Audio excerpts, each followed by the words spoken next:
نحمدہ و نصلی علی رسول الکریم۔ السلام علیکم ورحمۃ اللہ وبرکاتہ۔ ناظرین، اسلام میں بے نمازی کے لیے کیا حکم ہے؟ قرآن کیا فرماتا ہے، حدیث کیا فرماتے ہیں؟ تو آئیے سنتے ہیں۔ قرآن: جنہوں نے نماز کو ضائع کیا ان قریب وہ جہنم کے ایک خاص طبقے میں ڈالے جائیں گے۔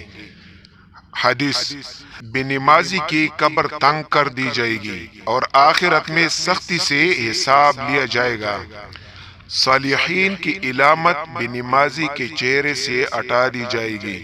جس نے جان بوجھ کر نماز ترک کی، تحقیق اس نے کفر کیا۔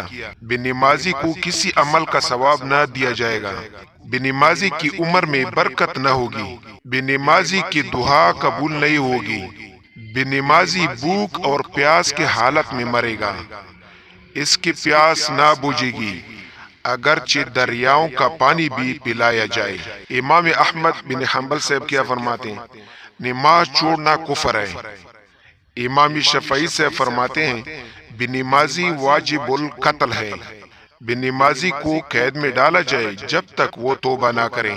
امام اعظم صاحب: سلطان اسلام بے نمازی کے لیے قتل کا حکم دے۔ امام مالک صاحب: بے نمازی کو مسلمانوں کے قبرستان میں دفن نہ کیا جائے۔ عبدالقادر جیلانی رحمۃ اللہ علیہ۔ اللہ تعالیٰ اس پر عمل کرنے کا توفیق عطا فرمائے۔